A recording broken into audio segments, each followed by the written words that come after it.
Okay, these are the three things you need to do before your class starts.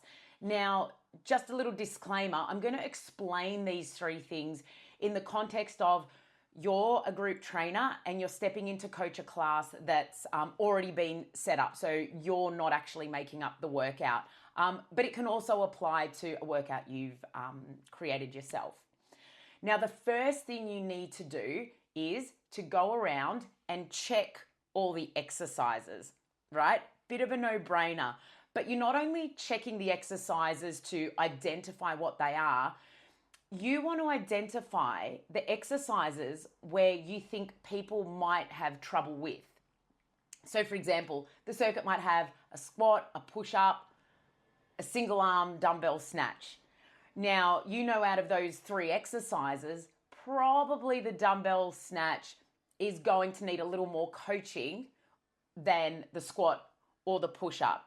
So you just want to know where those exercises are, because typically someone could probably start a squat pretty safely or a push-up pretty safely, but the snatch might need a little bit more help. Now, you know that exercise is there. Now, once you know there might be a trickier exercise there, the things you want to quickly work out in your mind is, okay, what are some really quick cues I can give someone? So for example, for a snatch, I would say lead with your elbow, keep the weight close to your body, do the movement in one swift move, and land your elbow right next to your ear at the end. So there are just a few quick fire things I know I can say to someone to help correct the movement.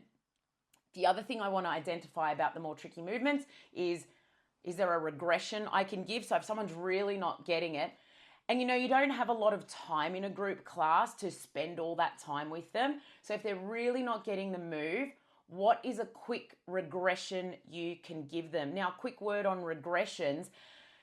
A regression is a movement that it's going to lead to the full movement. One of my bugbears is if it's a snatch, a coach will say, oh, just do a squat.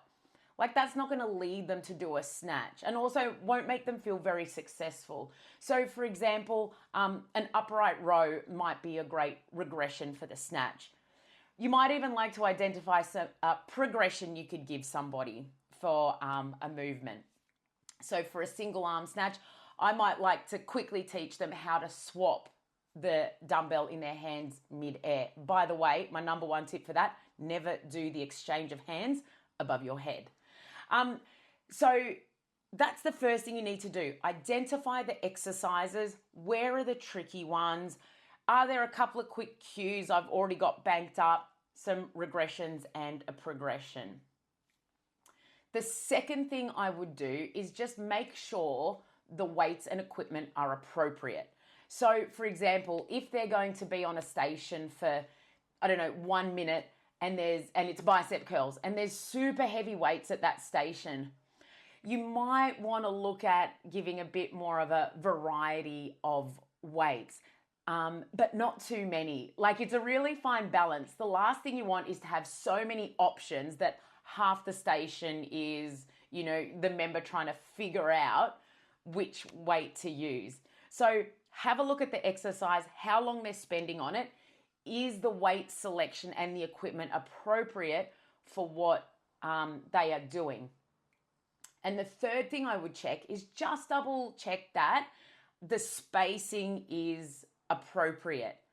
The last thing you want to do is to be moving weights around, moving equipment around for safety so people can move without tripping over weights. You want to do all that before the class, because in a big class, the last thing you want to be doing is running and grabbing other weights, moving things around. That is less time you have to connect with the members. And once you have all that organization done before the class, that's more time to connect. And the members will be like, wow, that person was really everywhere. You'll really be able to talk to more people and connect with more people because you're not mucking around thinking of a regression, running and getting weights, moving everything around. So they are the three things that you need to do before the class starts.